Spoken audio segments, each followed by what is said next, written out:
Всем привет, Артемий Троицкий, про Александра Башлачева. Теперь мы перенесемся уже, наверное, в начало 86-го года.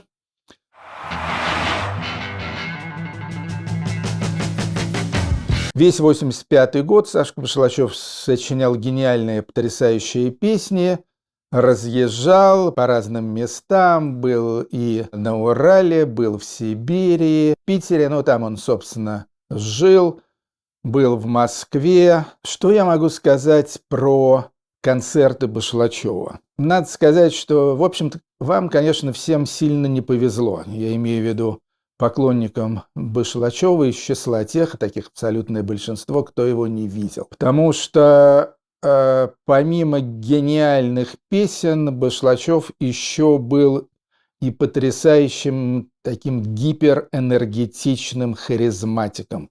То есть это надо было не только слышать ушами, это надо было видеть, это надо было чувствовать.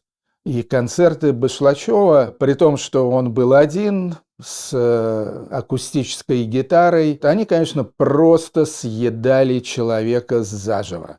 Я второго такого феномена не встречал в своей жизни. И, кстати говоря, он таким образом производил впечатление даже на иностранцев, на людей, которые вообще не знали ни слова по-русски. Скажем, я привозил на его концерты Питера Дженнера, это такой легендарный английский менеджер, человек, который открыл в свое время Pink Floyd, был менеджером Марка Болана и T-Rex, менеджером Clash и так далее.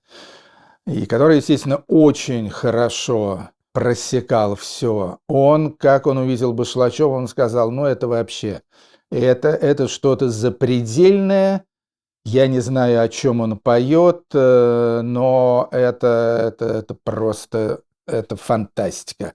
Или скажем, Джонни Браун из Band of Holly Joy. В общем, были люди, которые, не зная русского языка, тем не менее, абсолютно фанатели от Башлачева. И это было в первую очередь из-за его этой сценической, человеческой подачи, энергетики. Но вы знаете, наверное, что он абсолютно, он как настоящий шаман, он фактически впадал в такой полутранс во время своих концертов, забывал обо всем, он разбивал пальцы в кровь. То есть после каждого его концерта, настоящего концерта, гитара его вся была в крови. Не думаю, что это бывало когда-либо кем-либо еще из музыкантов, по крайней мере, среди тех музыкантов, кого я знал, нет. Такой самоотдачи, самопожертвования не наблюдалось. И вообще он был потрясающий, потрясающе красивый, светлый, невероятно обаятельный человек. Девушки его были все абсолютно. То есть тут вообще у него не было ни малейших проблем, он этим пользовался и правильно делал. Такая же история была с Владимиром Высоцким. Перед ним тоже все особы женского пола, вне зависимости от всяких деталей, падали штабелями. с Сашкой Башлачевым было примерно то же самое. В 1986 году это уже пошел второй год перестройки и гласности, атмосфера стала чуть более свободной. Я тогда всячески пытался Башлачева, что называется, продвинуть, раскрутить. С этой целью организовывались всякие мероприятия. Я помню, я устроил ему концерт, например, в редакции литературной газеты, которая тогда была очень авторитетным органом. Или потом устроили мы вместе с Анатолием Васильевым, знаменитым театральным режиссером, концерты Башлачева в театре на Таганке.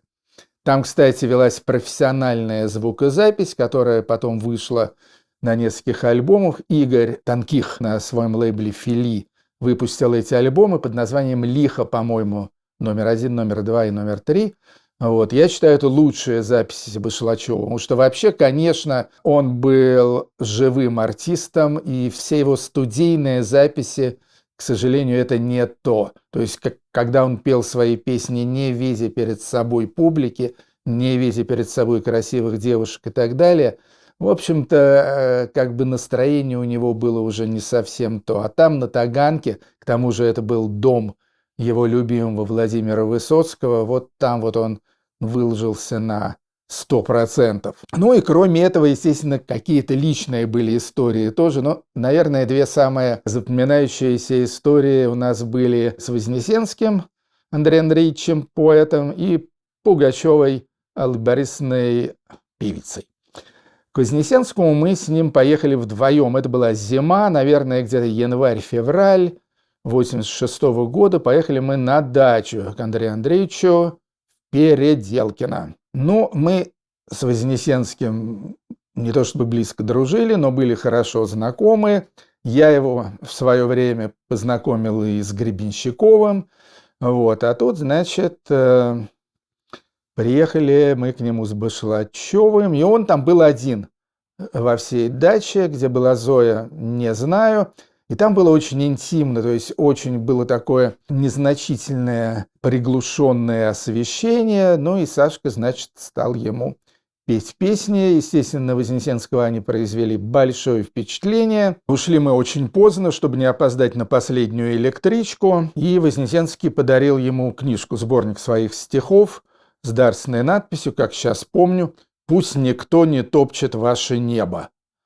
И это, естественно, был отсыл к фразе Башлачева из песни «Лихо» как раз «Вытоптали поле, засевая небо». То есть Вознесенский он просекал, конечно. Ну и потом по телефону уже я его спрашиваю: ну как вам, Андрей Андреевич? Он говорит: ну, потрясающе. Ну, все такое прочее. И там случилась еще одна неприятная вещь, поскольку там было очень темно. Ну, мы там, естественно, слегка выпивали. Сашка прислонил свою гитару там к чему-то, и она упала и сломалась. Сломалась его гитара, потом очень долго... Да, жил он у меня дома, и потом очень долго его эта разбитая гитара у меня лежала под кроватью. Потом я ее кому-то отдал, кому не помню. Но это вообще, конечно, музейный экспонат. Очень я жалею о том, что не сохранил или не передал в какое-то правильное место эту самую гитару. Ну, у Пугачевой было смешно. Там, значит, за нами с Башлачевым, не уверен, что по моей инициативе, скорее всего, по Сашкиной инициативе,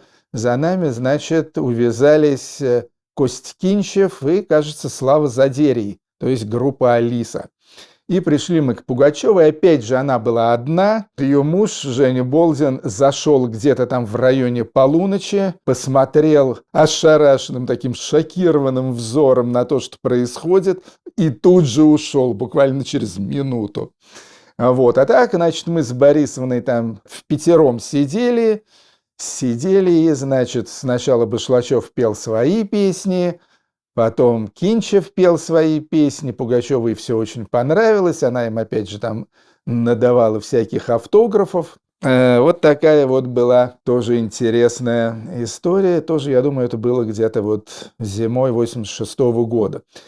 Примерно тогда же, то есть вот той зимой 85-86, Сашка написал большинство своих таких главных, самых монументальных песен. То есть это «Ванюша», это Егоркина «Былина», это «Пляши в огне» и это «Вечный пост». Песни абсолютно гениальные. Слава богу, что сохранились записи. Хотя, скажем, альбом «Вечный пост», который он записал на дачу у Саши Липницкого, ну, на мой взгляд, он довольно вялый, поскольку они там со Славиком, звукорежиссером, очень много бухали и курили, то альбом такой получился скорее психоделический, а это была не совсем стихия Саши Башлачева. Это был «Живой уголок» консервированный, Артемий Троицкий. Всем пока.